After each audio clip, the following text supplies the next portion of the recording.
Hi, this is Darren Hardy, publisher of Success Magazine. I felt compelled to create this message to try to counteract the doom and gloom that's continually being pumped into our heads by media and in the heads of those people that we rely on to support our dreams and ambitions, and offer an alternative view of our current times. I think to first understand why media is doing what they're doing, we need to understand the business of traditional media. See, they get their revenue through advertising, and what advertising wants is your attention. The bigger the audience, the more that they're willing to pay. Now here's the problem. The number of newspapers, TV stations, radio stations, print publications has exploded over the last 25 years. It's 100 times today what it was just 25 years ago. So it's harder and more difficult to get your attention. So they resort to shock and sensationalism.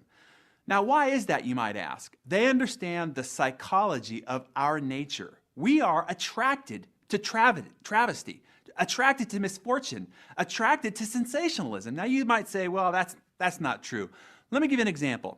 Have you ever been on a freeway? Traffic starts getting stacked up. You can't figure out why. And then after a long period of frustration, you finally realize that there was an accident several hours ago that had been pushed to the side, and there are emergency vehicles there. And the only thing that caused the traffic to stack up were people turning and looking at what had happened in the accident. In other words, rubberneckers. And you're furious that this is what has caused this great delay. But as you pass the accident yourself, what do? You look. Now, do you really want to see such misfortune? Do you really want to see something grotesque? You might say not, but you look. And this is what the advertisers know. They know that you will look, and that is what they're trying to get, is your attention. Now, because the competition has grown so abundant, they have to resort to more and more shock and sensationalism to try to get your attention. The unfortunate thing is this has created a distorted view of the world. See, the same time they're reporting the 5 murders that took place around the country, the 10 terrible economic or political happenings that happened throughout that day, there were thousands of wondrous, miraculous, and beautiful things that happened all over the world that same day, but you don't hear about them. Why? Because you're not really that interested. That's the unfortunate thing. See, take that same freeway, and let's imagine there was a beautiful, miraculous sunset on the side of the freeway. Traffic is whizzing at normal pace. See, it's not that traffic will slow for. It is the shock and the sensationalism. Now, here is the major problem, and the point to this. We are creative, magnetic beings. Whatever it is that we think about is what it is that we create. And because we're watching all of this news media, and it's constantly being pumped into our head, into our consciousness, it's what we're thinking about, it's what we're expecting, we're creating it over and over and over again. This is the major problem of what's going on in our news cycle today.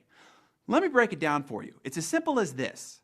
Everything that you have in life right now, you have created. We all come into this experience naked and scared. Now, where you're at now is a culmination of all the actions, inactions, choices, reactions that you have created.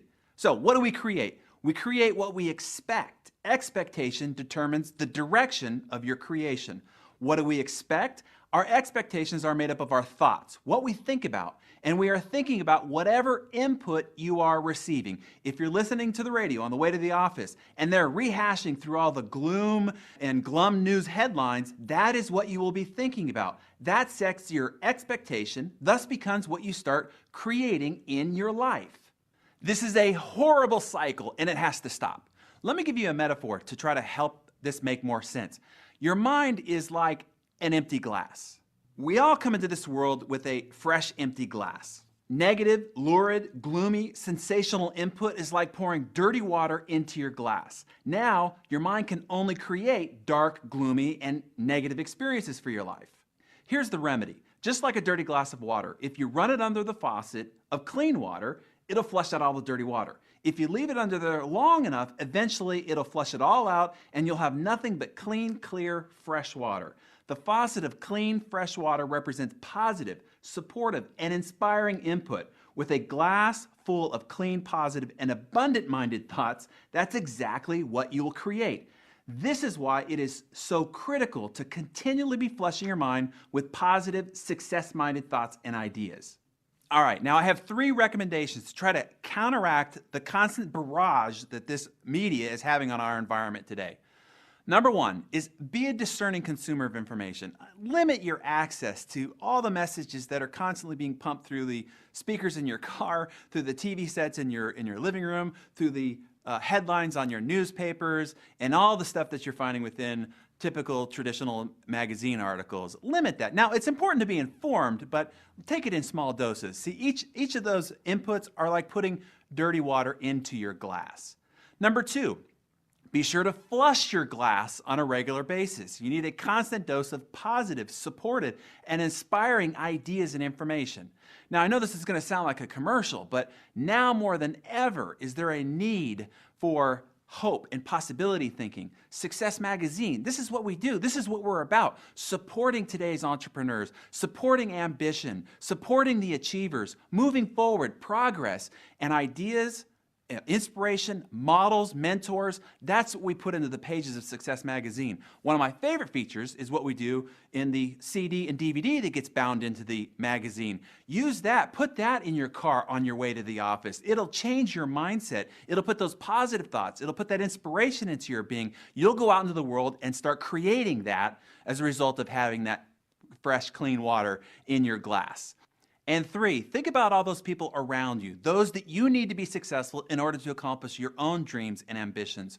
What's going into their glass? Support the idea of them getting Success Magazine, them listening to the dual disc that we put inside the publication, them going on success.com or finding some of the resources by great experts at the Success Store. Be cognizant of all the people around you constantly flushing their glass of positive and inspiring and abundant-minded thoughts. All right, now that you know how news and information affects your mind and thus your outcomes in life, I truly want to offer you an alternative view of our current economic times. I know you're going to think I'm crazy, but this is the most opportune time to be an entrepreneur. Again, I know you're going to think I'm crazy, but I'll prove it to you. Watch the next video and I'll show you why.